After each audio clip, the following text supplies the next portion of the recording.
Aujourd'hui, nous sommes sur un terrain, une plantation de palmiers à huile. Voilà. Donc, aujourd'hui, nous allons vous parler de comment ça se forme, l'espacement, tout ça, vous allez voir. Aujourd'hui, c'est de ça que nous allons vous parler. Tout le temps, nous sommes en train de parler de l'agriculture, tout ça, mais vous ne comprenez pas, vous ne savez pas si nous couvrons toute culture ou bien c'est uniquement de Papa Solo que nous parlons. Nous vous disons ici, vous pouvez que ce n'est pas seulement de Papa Solo que nous parlons. Nous parlons également de toutes sortes de cultures, toutes sortes de plantations. Même si c'est pour les arbres, même si c'est pour autres cultures, nous sommes dedans et nous connaissons, nous maîtrisons bien le terrain, le domaine. Monsieur Roland, bonsoir, mon cher. Il faut leur prouver, nous allons aujourd'hui leur prouver que, voilà, ça dépasse le Papa Solo. Comme on a l'habitude de vous le dire, l'agriculture, il ne faut pas dire qu'avant de mettre en place un projet agricole, il faut être tout le temps sur le terrain, aller au champ, sacré et autres. Non, non. Tu peux même rester à distance, collaborer avec les experts, ceux qui sont dans le domaine. Mais si tu n'as pas la possibilité de trouver la terre, on peut même t'aider à trouver une parcelle pour faire ton projet agricole. Vous voyez celui-ci par exemple, lui ne vient jamais au champ. Il ne vient jamais au champ.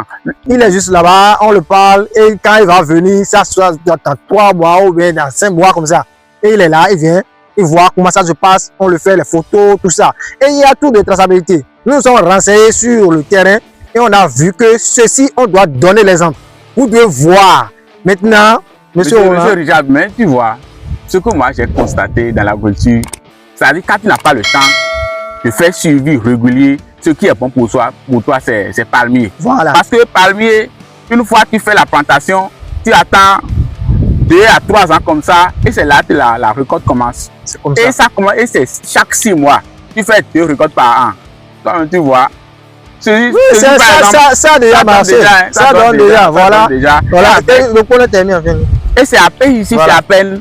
Celui-ci, par exemple, lui, il a juste fait à peine demi-hectare. Même si tu es salarié, tu travailles dans une entreprise, tu peux même investir dans l'agriculture. C'est ça. Tu peux mener un projet agricole et ça va marcher, ça va beaucoup plus marcher pour celui qui a une source de revenus.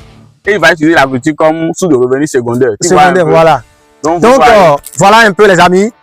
Si vous êtes là et vous voyez tout ça, et vous voulez toujours dormir sur vos oreillers, ça vous engage. Ça vos problèmes. Ça vos problèmes. Parce que nous on évolue. Et les gens évoluent toujours.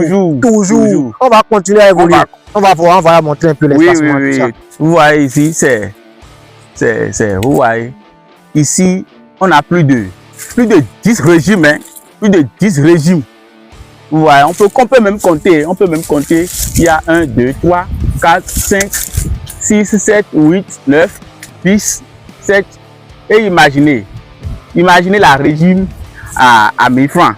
Et tu as 10 régimes. Pour une seule saison, tu as 10 régimes multipliés par 10. Vous-même imaginez.